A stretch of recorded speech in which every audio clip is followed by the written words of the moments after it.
Hey everyone, welcome to iCommunicate. If you've ever struggled with holding people accountable, coaching, and difficult conversations, you're in the right place. iCommunicate provides fresh perspectives and actionable insights to coach leaders, teams, and individuals. Welcome to iCommunicate. I'm your host, Mark Altman, founder and CEO of MindsetGo. And today, great topic. One of the most under-discussed and most assumed topics. How do you know if someone's coachable? I'm joined as always by my partner in crime, my producer, Mike Kamali. Great to have you, Mike, as always. Great to be back again. All right. So, as I was reflecting on this show today, I was reflecting on my career as a youth sports coach. And for the better part of 20 to 25 years, I coach kids in basketball and baseball. And one of the things I was reflecting on is if you're coaching kids, and let's say if we're talking about an age group, how about let's go with maybe 7th, 8th grade level kids. Okay, just so everybody has some context. So I was remembering as I was coaching, if you had asked me as a sports coach, how would I say, what would be my criteria, my success template to say that kid's coachable? And here's what I thought about. This is when I was coaching. This is what I used to think about, right? One, someone who listens, right? Is that kid listening? Okay. Second thing I came up with is someone who follows directions. And the third thing I thought about is someone who's actually applying what they learned. Now think baseball for a second, okay? Think about a kid who is learning how to field the ball from their position. So now what does a baseball coach typically do every practice? They hit ground balls to the kid so they can practice their fielding skills. Now, here's what I want you to think about as we go through this show today. If you're in a position to coach, and by the way, if you're in a position to coach, how do you know? Because you don't have to be in a position of authority to be a coach. You could be a child and coach your parents. You could be a team member in the workplace and coach your boss. You could coach a peer. You could coach a friend. You don't have to be in a position of authority to coach. So now, think about this for a second. So we are in the process of coaching this student athlete, and we're hitting them ground balls, and they're not doing what they're told. Okay, so let's run through our theories in our head. Well, I guess they weren't listening, right? Because we did tell them what to do. Now, hear what I'm saying. I guess they weren't listening because we told them what to do and they didn't do it. Someone who's not following directions, same thing. We told them the directions, they're not doing it. And then someone who's not applying what they've learned and what they've been taught, is it they're just trying to be difficult? Is it that 8th grade shortstop is sitting at shortstop and going, I know what I'll do. I won't follow directions solely to upset the coach. So Mike, I want to ask you a question here. We talked about this. You coach pickleball. So I would imagine, correct me if I'm wrong, that with all the people you coach, and we talked about this the other day, you coach people of different ages, different levels of experience. So when someone doesn't do what you quote unquote coach them to do, is and you're human, so this would be fair. Does those thoughts go through your head? Well, geez, I guess they're not listening. I guess they don't know how to follow directions. I guess they're just not caring enough about applying what they're learning. When you get frustrated, do those thoughts ever go through your head? Oh, without a doubt. My initial thought process, if they're not picking up after I've told them 3 or 4 times now, get your paddle up or move up or anything along those lines, it's, man, you really just don't want to put in the effort here. You're just doing this because you aren't giving enough effort, or you're not paying enough attention when I'm speaking, because you're not getting it.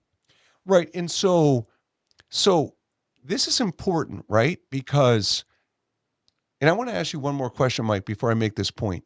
So what are some theories you could have? You know, at Mindset Go, one of our most critical norms we coach is to default to curiosity and suspend judgment. So let's default to curiosity and suspend judgment. What would be some other potential non-malicious reasons why someone wouldn't be applying what you've taught them? Like, what would be a theory that you would say, well, yeah, I don't think it's malicious. I think it could be. It could be that I'm not explaining it clearly. Or okay. I default then to, if they're not getting it after 4 or 5 times, is it something that I'm doing wrong? Am I the one making the mistake? And I don't think that they're doing it maliciously off the bat. My thought process is usually that, oh, I have to explain it a different way, but I know where you're going with this one. So, well, okay. So for our listeners, here's what I want you to think about.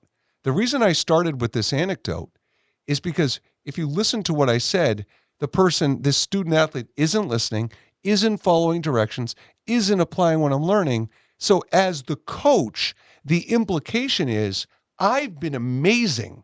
I've explained everything perfectly. I've done everything I'm supposed to do. And it's the child's fault. The child is failing me. The child is just not coachable because I'm perfect. I did everything I was supposed to do, and it's all the child's fault. That's the implication when we make those comments. And what's tricky about coaching is the first aspect to me of being a good coach is practicing the behavioral norm of looking inward before blaming outward. When people disappoint us, frustrate us, don't meet our expectations, instead of going, why are they disappointing me? Why are they doing what they're supposed to do? What was my role in that problem? Did I have a role in that problem? Let me look inward. Let me be curious, because it does take two to tango. So the question is, how do you know if someone's coachable? Because if we just said that it could be them, it could be me, I don't know. How do I know? What's the formula? Here is the ultimate formula and a huge takeaway for you on this show today. Now, at Mindset Go, we get calls from companies all the time where someone will call myself or one of our other facilitators up and they'll say, hey, we got a question for you. We have an executive, and these are the phrases I often hear. Things like, they're a toxic high performer. They're a toxic performer. They're not playing nicely in the sandbox with others. These are the kinds of things. And they'll say, Mark, I got to pick your brain. Should we coach them in or should we coach them out? Are they coachable? These are the 3 fundamental questions I ask. Number 1, is the person you're sharing with me about, are they aware of what the problems are? And when I say aware, I want to be very clear to everybody. I don't mean aware because you've jammed the problems down their throat and told them they're a failure or they're bad or they're critical. I mean self-aware. I mean that they could say, if we were watching and observing their behavior as a quote unquote toxic high performer, right? And if they send rude, hostile emails and texts when they're triggered, self-aware means they would say, yeah, I have a tendency to do that.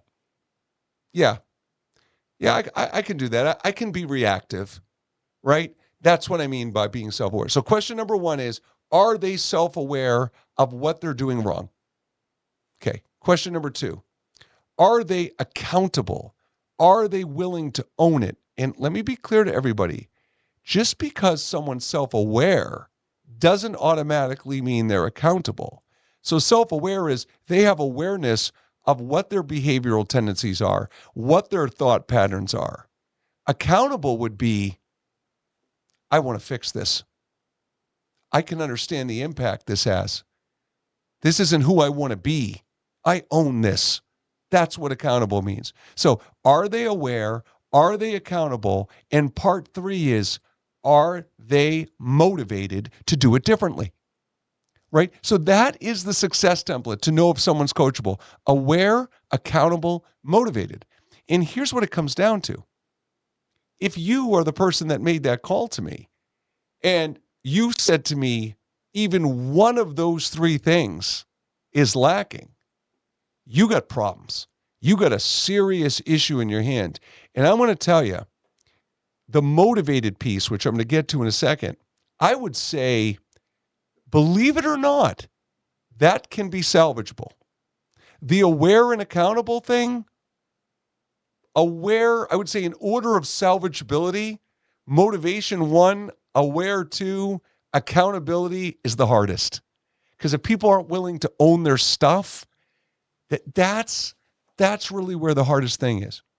And so when we look at this model, this success template for coachability, aware, accountable, and motivated, what I want you to reflect on is, as a coach, can you coach awareness? I mean, how many times in life do we mumble to ourselves, how do they not see that? How do they not know that?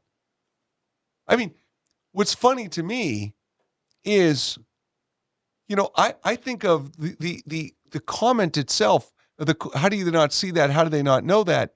Because it's so obvious to us that it should be obvious to them.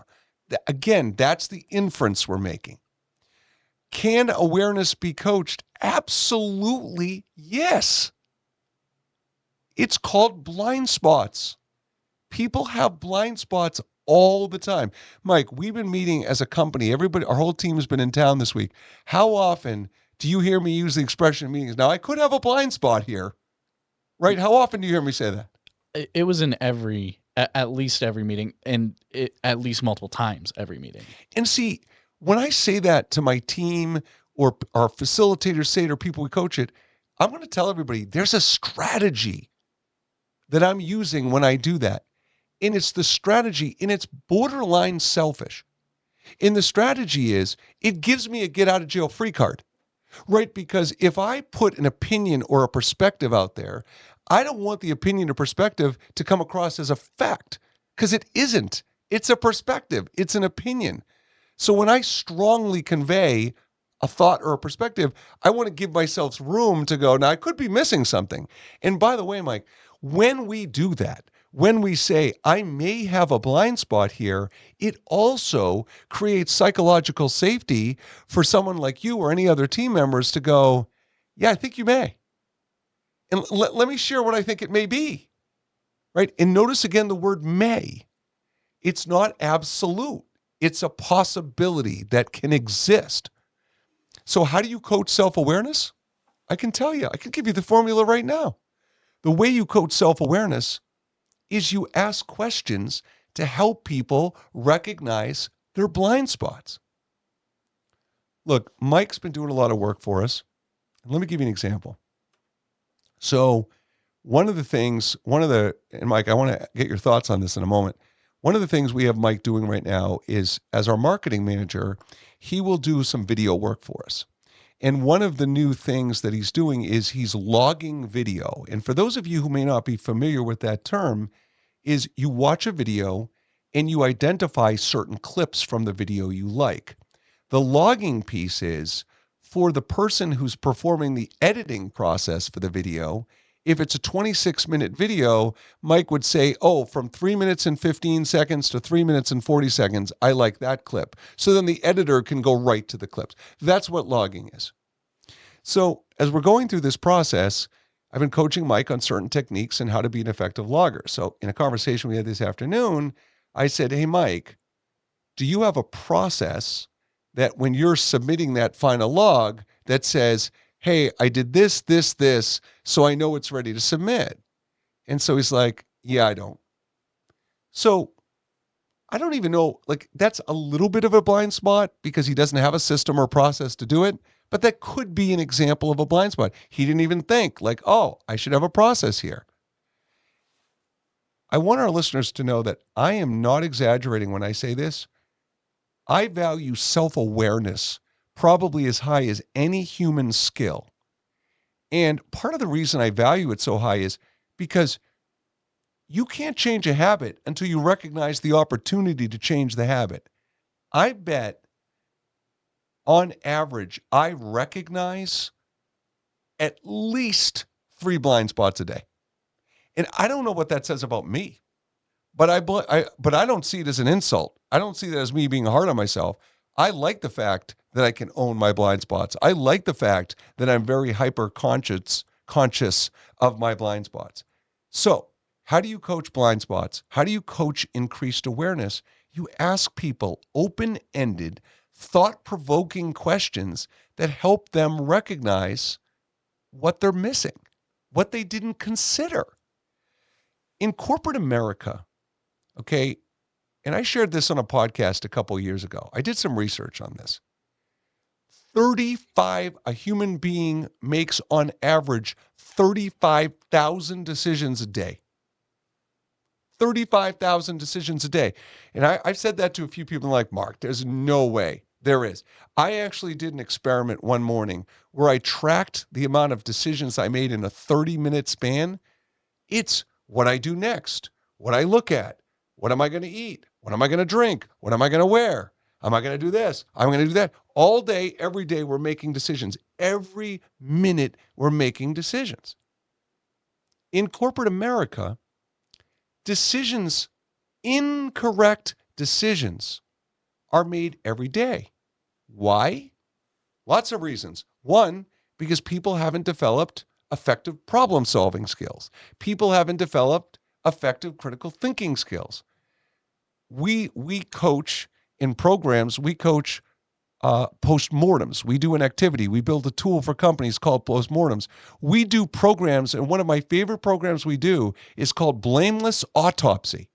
Blameless Autopsy, where we're figuring out what was missed. The blind spot, right? The blind spots, what was missed.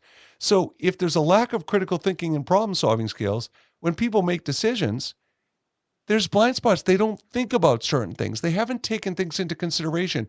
They weren't aware of certain details. They weren't aware of the impact that decision they made. So that's what I mean. You can absolutely coach awareness.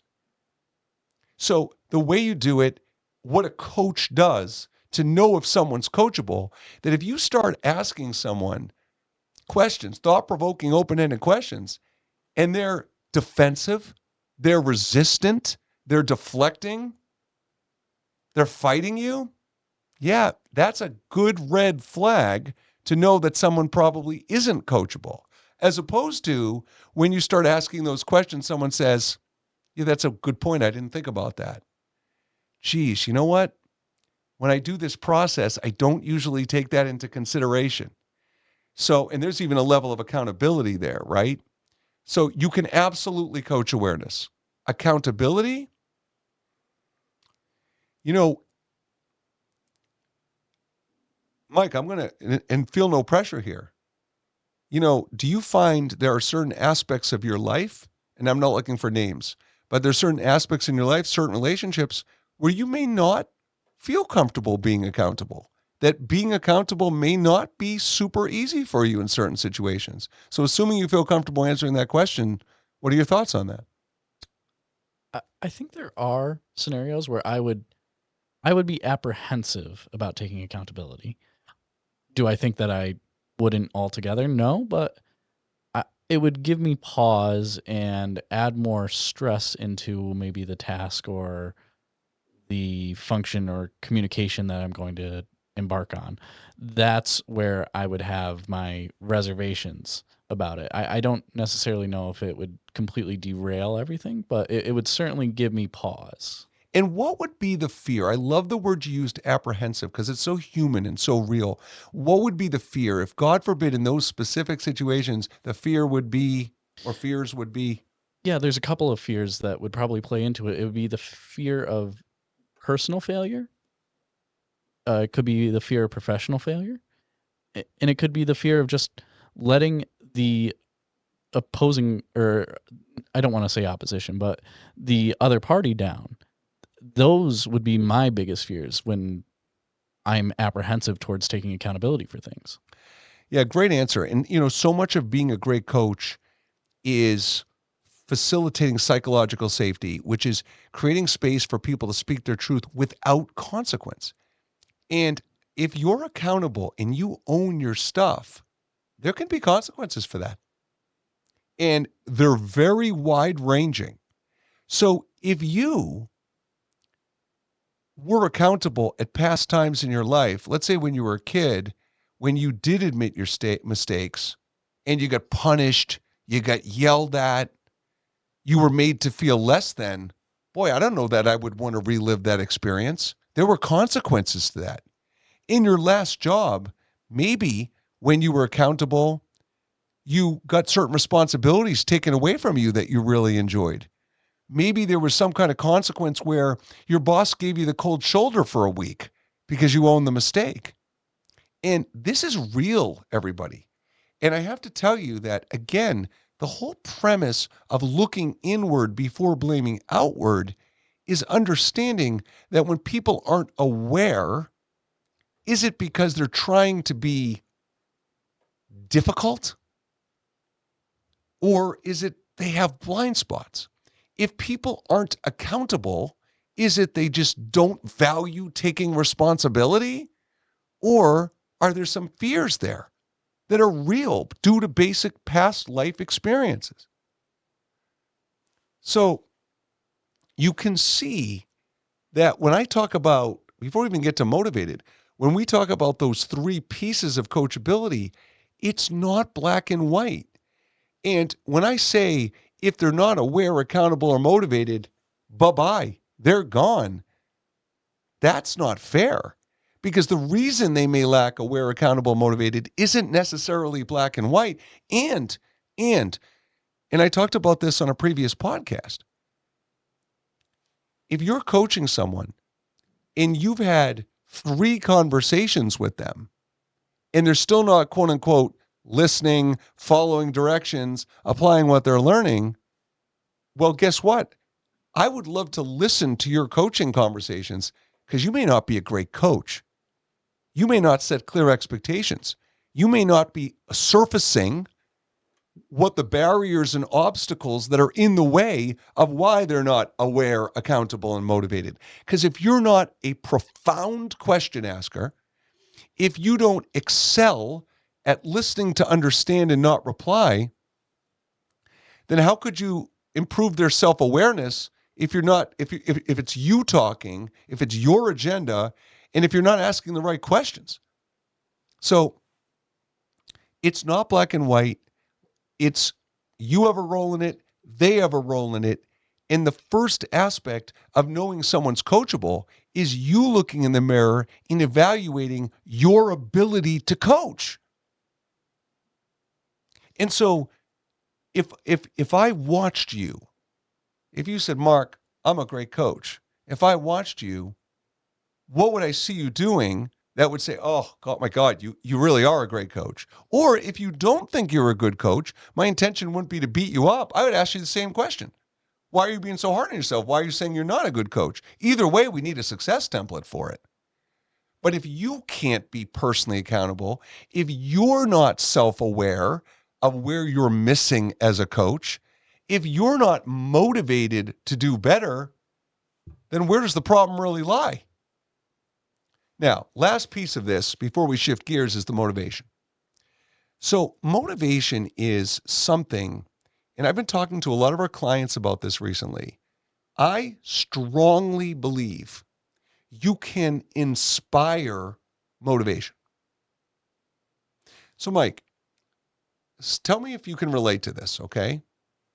Think about something in your life, personally, professionally, maybe when you were at Syracuse, go Orange, man. Think about something in your life that you weren't confident in. You didn't, and I would argue, not only were you not confident in, maybe your lack of confidence even manifested into, I don't like to do this, which is often connecting point to not being confident. Can you think of something like that where you would argue, not only do you love it today, but you're incredibly motivated to do it? Yeah, I would say creative writing. Okay, talk about that. So All through high school, and that's when it was at the low point. I was constantly having to do revisions, constantly being told that it needs to be tweaked, it needs to be edited, et cetera, et cetera. And over that course, really just started to hate having to write things and lay it all out. But in my latter years, probably senior, maybe junior year of high school, I started to get less edits. I started to get better at it, and I saw improvement. So I started to develop that passion for it. But the constant, the constant pushback that I had made me dislike it strongly at first. And now I've grown into really loving it, and it's what I'm passionate about in work. Now, interestingly enough, was there a person in your creative writing journey leading up to today that inspired you to want to do better? Now, it could be they were hard on you, that at the time you didn't like it, but now looking back, you would argue that it pushed you and inspired you to do better. Was there a person along the way? There may not have been, but was there a person or something that inspired you along the way? You know what? I'll give the credit to my mother. Okay. And and the reason I Who was say a that, teacher? Was she was a coach? I know she she coached yeah, she tennis. coached tennis. She wasn't a teacher. I'm giving the credit to my mother because she was driving me for the grades themselves, but that was all spurred by the actual written efforts and everything like that. I don't think that any one specific teacher or anything like that motivated me. It was the desire to satisfy and get approval from my parents. So, at the risk of putting words in your mouth, because that's not my intention here, was your mom really trying to inspire you by standards? Like grades, standards, achieving? Like, was that the inspirational strategy? Yes, it was. It was setting the higher standards. Right. She knew I could do better. She knew that I could do even better. And that's why I kept wanting to actually achieve it. And what's so interesting about Mike, because I know most of you probably don't know him. What's interesting about Mike, 25 years old? 25. 25. What's interesting is Mike exemplifies one of our cultural norms that we coach companies on, as well as anybody, not just his age. I would say among the top I've ever met in my life, which is to see feedback as a gift. And anybody who knows me knows I'm tough on people. I push people hard to inspire them to get better. And Mike just rolls with it. Like now he might go home at night and be like that SOB. I don't know. But he rolls with it for real. And I think, Mike, I think your mother kind of helped set the tone for that kind of mindset. And I think what's interesting is the reason I bring up this is because inspiring motivation is very much possible. And I think when people feel like when we make these presumptive assumptions like, well, they don't care. They're clearly not motivated to do that, or they don't have any passion around that. Look in the mirror. I mean, I don't know about you, but I am typically not that motivated to do anything I'm not passionate about. I don't know too many human beings that don't enjoy or don't feel confident in certain things and still are incredibly motivated to do those things. So when we say aware, accountable, and motivated are the coaching success template or the coachable success template, understand that this isn't necessarily looking inward before blaming outward, but imagine as part of your coaching strategy, you're asking the standard question, what would motivate you to do what I'm asking you to do, as a way to uncover people's motivators and uncover what's standing in the way. Because if it is a motivation issue, that may be a cover for confidence. It could be a cover for skills. It could be a cover for lack of knowledge. So let's not blanket motivation and make these unilateral criticisms of people. So going back to where we started, with kids, coaches may not do a great job of setting expectations. If you're a sports coach for a youth sports coach, how many youth sports coaches actually have training on how to be a great coach? They're given that opportunity because they know the sport, hopefully, probably most of the time. They know the sport. And you know why else a lot of those guys coach or women coach? Because they have kids on the team. But do they actually know how to coach effectively?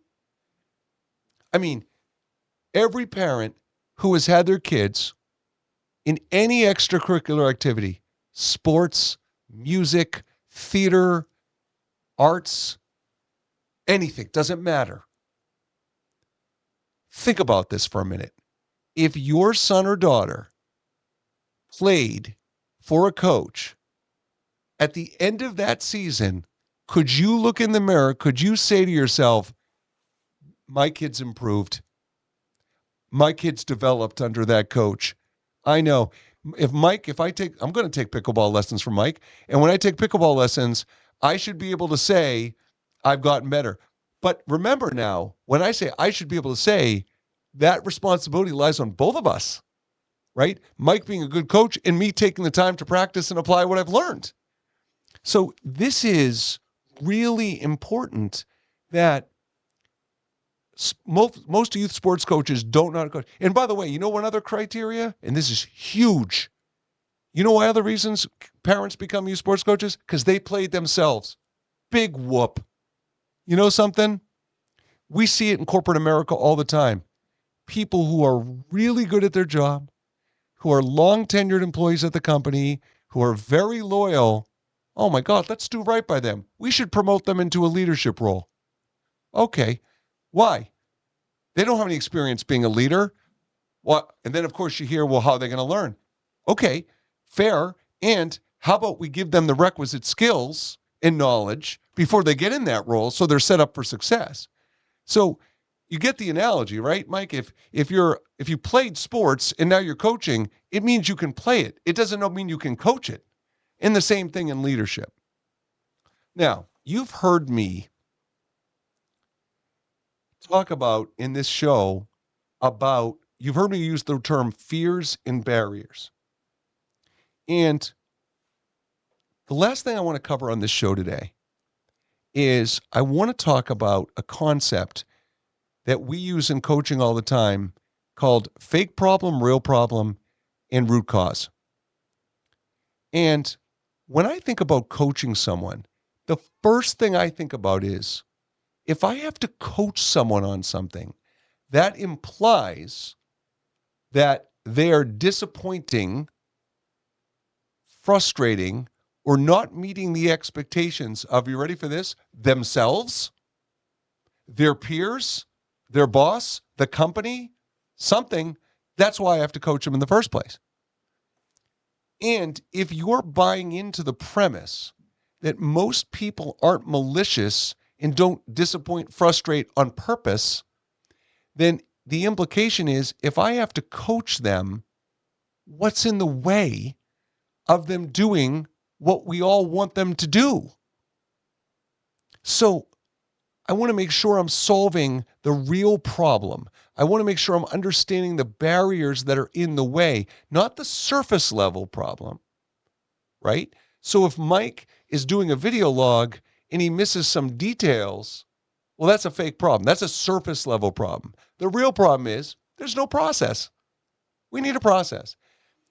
Mike and I were talking earlier today that whenever there's a disconnect, again, misaligned expectations, disappointment, whatever, I was saying to him today, my rule of thumb is there's either no process, a hole in the process, or someone's not following a process. So that's a real problem kind of thought process. If Mike's doing creative writing for us, marketing posts and things like that, and I look at the posts and there's grammar issues. This hasn't happened. I'm just saying this example. There's grammar issues, there's spelling issues, there's sentence structure issues. So what am I going to do? Is coaching me saying to Mike, hey, Mike, you can't have spelling mistakes, man. We can't like Mike's like, oh, geez, really, Mark? Because I thought that would be a great idea. I thought marketing posts with spelling mistakes would be ideal for our reputation and standards. No. So, fake problem, there's spelling and grammar mistakes. The real problem is maybe Mike isn't using an editing tool. Maybe he's not using Grammarly, or maybe he's not using one of the multiple editing tools out there. So if I'm coaching Mike and I'm solving that fake surface level problem, I'm not going to solve the real problem. I'm going to keep having to talk to him. And the barriers that are in the way of people doing what you want them to do are so vast. We've talked about it: knowledge, skills, confidence, awareness, motivation, accountability. How about this one? Being enabled. Being enabled. Now, Mike happened to work at his last company, and I loved his old boss because I know she pushed him hard too. But what if his old boss, this is made up, but just roll with me for a second. What if all the marketing posts he did his last job, his boss never checked any of the work? She didn't really have that high standards around sentence structure and needless words. Well, why would he be good at that? If he hasn't been mentored that way, if no one's ever taught him that way, that would be a barrier. No one's ever set that precedent or standard with him. So that could be a barrier, and being enabled. And one of the biggest barriers in the workplace is capacity. And when we talk about capacity, what capacity means is if you were coaching someone and you asked them the question, you were delegating a task or project, and you looked at them and you said, hey, Mike, I got to ask you, what tells you that you have the capacity to take on this project? It's a very open-ended, collaborative question. Now, assuming Mike feels psychological safety to truthfully answer that question, what tells you what I'm after is, what if the person says, or Mike says in this case, Mark, I'm glad you asked. I don't. This is the part of coaching where so many leaders at every level panic, because by putting out the question, they're worried about that exact answer. I don't, because the leader who's delegating the task or project needs the work done. Now, what am I supposed to do? I asked the question because I was trying to be a good leader and supportive and good coach, and Mike said no. So now what am I supposed to do? Well, the reality is, just because Mike said no doesn't end the conversation. I would look at my team member and I would say, okay, I didn't realize that. Can we take a look at your priorities? Can I get a sense of what you're up against right now? And then once I have a better understanding of priorities, maybe we can reprioritize. Maybe we can change deadlines, whatever. But now it gives me an opportunity to have the discussion. So it's not that you're stuck and you can't go anywhere with his answer. It's the opposite. Mike's answer allows you to progress the conversation because now we've surfaced a barrier. He doesn't believe he has the capacity to do this. And I can't say this enough to our listeners.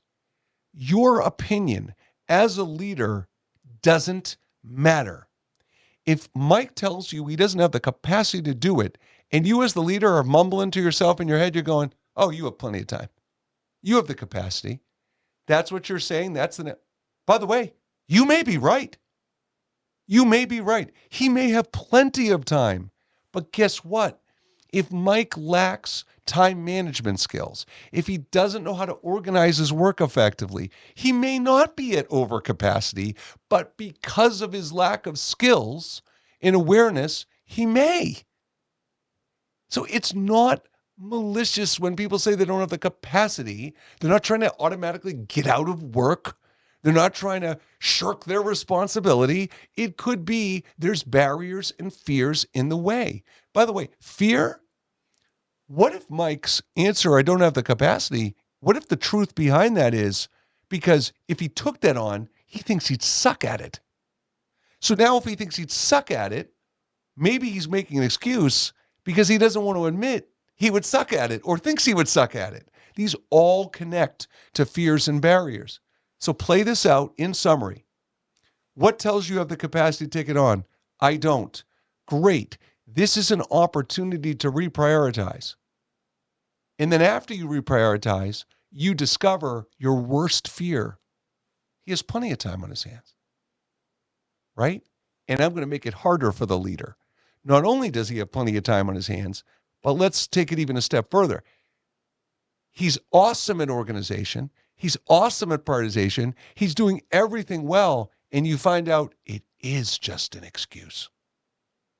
Because you've coached the situation so effectively, you've vetted out and surfaced all the potential real issues and root causes of that issue, that your worst fear is, yeah, he's just trying to avoid work. He's not a team player, he's making excuses. Again, great news, because you've got clarity, because you were a good coach, you surfaced all these things, and now you can look at Mike and say, Mike, I got to be honest with you. Looking at your workload, knowing that I do think you're prioritizing effectively and you do have good time management skills, I don't know that we're aligned on this. I believe you do have the time. So I think we got to explore this a little bit, because maybe I'm not capturing the real problem still. And I think we need to explore. That's it.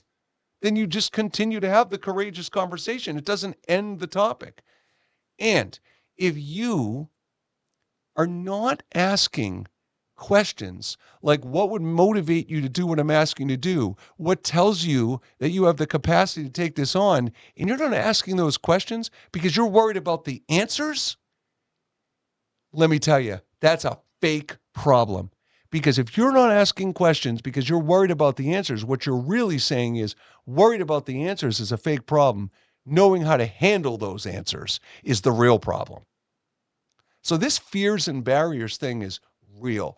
It has got to go off in your head that as a coach, if someone isn't doing what you want them to do, what is in the way? Something is in the way. You've got to surface that. You've got to figure it out before you can even start to coach them. Because until you figure out that obstacle, they're not going to be able to progress the way you need them to progress. So,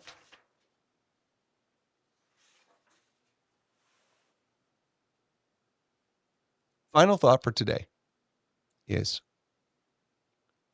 I used the term earlier, be a profound question asker.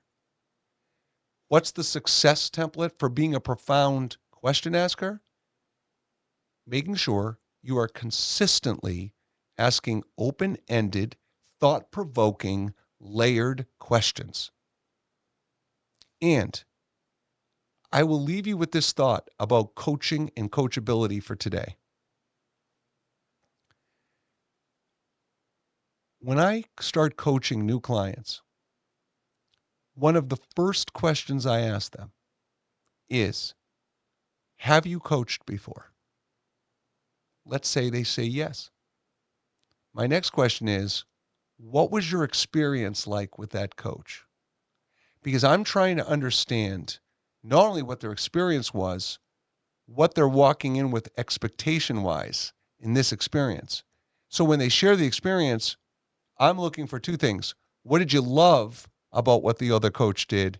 And what didn't you love about what the other coach did? And what worked and what didn't work? And what I'm trying to say here, everybody, is when I ask those open-ended questions, what worked and didn't work, I'm starting to find out their coachability level. Because when I ask those questions, I'm listening very intently to their answers. And when they criticize their past coach, it could be justified, and it could be excuses, and it could be deflections. So that's my first stab at seeing how they handle that question and how they look at barriers and how they look at obstacles and how their coach was responsible and how they were personally responsible for those things. So, as a final thought for today, coachability, aware, accountable, and motivated, look inward before blaming outward, surface those barriers by asking open-ended, thought-provoking, layered questions, uncover the real problem, not the fake problem, and figure out what the root causes of those problems are, those real problems are. Because I'm telling you, 9 times out of 10, people are not frustrating, disappointing you, and not meeting your expectations to upset you. So with that said, for Mike Kamali, I'm Mark Altman. Thank you for joining us for another edition of iCommunicate.